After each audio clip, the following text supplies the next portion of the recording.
Ako si Lynn, OFW dito sa Hong Kong. Isa nga sa mga trabaho ko dito sa Hong Kong ay madalas ay nagpapaparty si amo.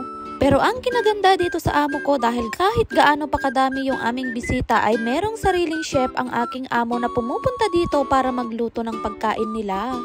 Alauna pa nga lang ay nandito na sa bahay yung mga chef para ihanda yung mga kailangan para sa party ni amo. Dahil hindi nga pwede na basta pagkain lang na basta-basta ang sineserve namin kapag pumupunta nga yung mga business partner ng sir ko dito sa Hong Kong.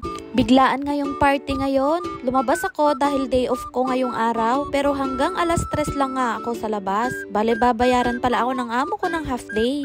Mabuti na nga lang at meron ngang chef yung amo ko kaya hindi ko talaga pinoproblema ang pagluluto. Ang mga ibang domestic helper dito ay mahilig magbisita ang mga amo at ang domestic helper nila ang nagluluto para sa mga bisita.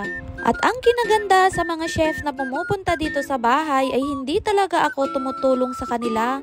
Pinapanood ko lang kung paano sila maghiwa, paano magluto at kung ano-ano yung mga pinaghalo nila sa mga pagkain dahil nagkakaroon ako ng idea kung paano lutuin nga yung mga Chinese food dito sa Hong Kong. At isa nga rin sa kinaganda dito sa amo ko dahil kapag ganito nga na may party ay kasama ako sa bilang na bibigyan ng pagkain ng mga chef. At habang nga hinihintay ko na maubos yung sinerve ko na unang pagkain ng mga amo ko ay kumakain na din ako. Bale sinasabay-sabay ko na rin minsan yung pagkain para hindi naman ako magutom dahil maya-maya ay napakadami ko nang gagawin. Madalas nga ay para-paraan na lang talaga para hindi ako magutom at minsan nga ay kakain na lang ako pagkatapos ng trabaho ko kapag hindi pa ako gutom. Pero madalas talaga ay sumasabay na talaga ako habang hinihintay ko yung susunod na pagkain ay kumakain na rin talaga ako.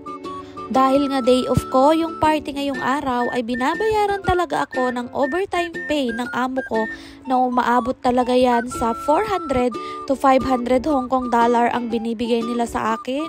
Kaya kahit nga day off ko at meron akong gagawin, ay mas inuuna ko talagang umuwi para gawin ang aking trabaho.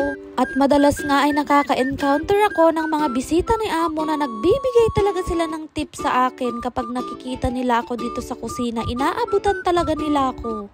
Kada may party pala dito sa bahay ay iba-ibang chef ang kinukuha nila amo. Depende kung ano yung gusto nilang kainin. Pero etong mga chef na pumunta ngayon ay eto talaga yung personal chef ng sir ko na kapag Chinese food ang kinakain ay sila lang talaga ang nagluluto. After nga nyan mga 7:30 ay natapos na nga yung mga bisita ng amo ko at ang amo ko nga ay nagpahinga at eto na nga yung time na madami na nga akong tratrabahuhin. Dito nga ay magsisimula na nga akong magligpit sa mga ginamit namin kaninang may party. Medyo maaga pa to, mga alas 8. So siguro mga 10 ay matatapos na talaga ako at makakapagpahinga na nga ako. O siya, hanggang dito na lang muna. Follow my page for more.